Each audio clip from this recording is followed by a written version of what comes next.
ఈరోజు వాక్యం వింటున్న దైవజనమా, దేవుని సావుకునిగా ఒక మాట మిమ్మల్ని అడుగుతున్నా. నీ హృదయం దేవుని ఎదుట శుద్ధమైనదేనా? నీ హృదయం దేవుని ఎదుట పవిత్రమైనదేనా?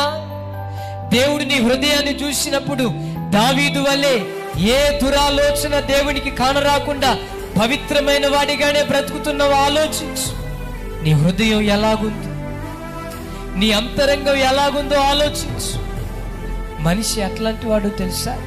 పైకి మాత్రం బాగానే కనపడతాడు, అంతరంగంలో ఉంటుంది అపవిత్రత. ఎక్కడుంటుంది చెప్పాలి? ఎక్కడుంటుంది? అంతరంగంలో ఉంటుంది.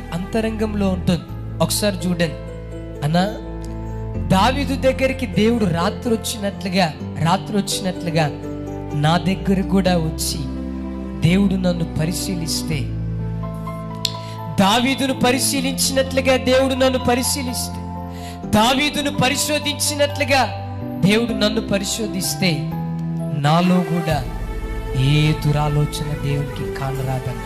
ఆ మాట చెప్పగలమా? ఆ మాట మన నోటకుండా రాగలదా? ఆలోచించు. లేకపోతే దేవుడు నిన్ను పరిశీలించినప్పుడు హృదయం అంతా అపవిత్రమైపోయింది. దేవుడు నిన్ను పరిశోధించినప్పుడు నీ హృదయం అంతా పాపంతో నిండుకుందేమో. ఒకసారి ఆలోచించు. రోజు వాక్యం వింటున్న దైవజనమా, నీ అంతరంగం దేవుని సన్నిధిలో ఎలాగుందో ఒకసారి ఆలోచించు. ఓ భక్తుడు మాట్లాడుతూ అంటాడు, ఒకసారి చూడండి. ఓ గొప్ప భక్తుడు మాట్లాడుతూ అంటాడు, మనిషి శరీరంతో తాను పాపం చేయకపోయినా, శరీరంతో తాను అపవిత్రమైన కార్యాలు చేయకపోయినా, మనస్సులో అపవిత్రమైన కార్యాలు చేస్తాడు. మనస్సులో అపవిత్రమైన ఆలోచనలతో బ్రతుకుతాడు. ఈ వాక్యం వింటున్న నీ జీవితంలో సూటిగా ఒక మాట అడుగుతాను. రోడ్డు మీద నడుచుకుంటూ వెళుతా ఉన్నప్పుడు ఓ పరస్త్రీని చూసినప్పుడు ఏ ఆలోచన నీ హృదయంలో బయలుదేరుతుంది?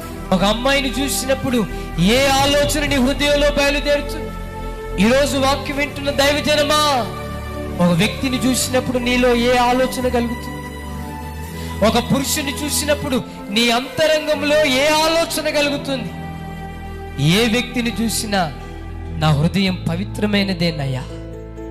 ఓ స్త్రీని చూసినా, ఒక పురుషుని చూసినా, ఒక అబ్బాయిని చూసినా నా హృదయంలో ఎక్కడ పాపపు ఆలోచన రాదు, అపవిత్రమైన ఆలోచన రాదు.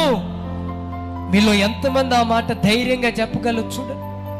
ఒకవేళ నీ హృదయం అపవిత్రతతో నిండుకొని ఉంటే దేవుని సన్నిధిలో శుద్ధీకరించుకునే వారిగా మనం ఒక్కొక్కరిని దేవుడు బలపరచును గాక.